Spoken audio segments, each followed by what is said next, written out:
When I was a child, Halloween was always my favorite holiday.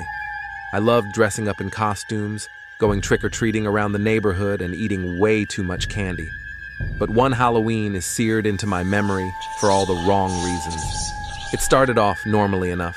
I put on my ghost costume, complete with a white sheet over my head, and set out with my friends as soon as it got dark. We traversed the familiar streets, ringing doorbells and yelling trick or treat at each house. Our bags grew heavy with candy as the night went on.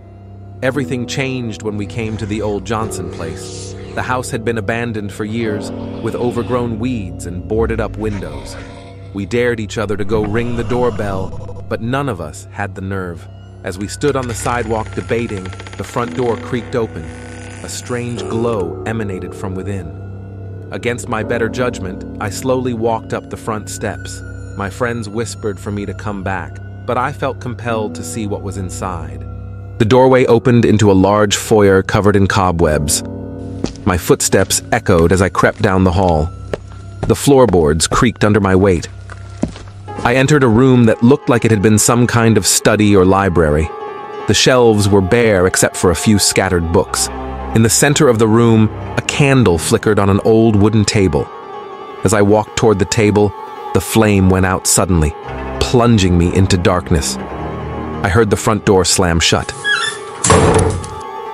My heart raced. I turned to run but smack it straight into something large and soft, something that smelled of damp earth. A decaying hand grasped my shoulder with an iron grip. I opened my mouth to scream, but no sound came out. The creature, for I was sure it was no human, dragged me through the house and down a flight of stairs to a cellar. In the pale moonlight streaming through a small window, I could just make out a dirt floor and empty cages along the walls. The thing threw me into one of the cages and locked the door. I huddled in the corner, shaking uncontrollably. The creature shuffled away, making awful wheezing sounds. I don't know how long I waited in that cage. Eventually, faint sunlight brightened the cellar. Heavy footsteps descended the stairs again. I held my breath, bracing for the end. But instead, I heard a woman's voice calling my name. Footsteps ran toward my cage. My mother's face appeared, stricken but relieved. I learned later that my friends had gotten scared when I didn't return and told my parents.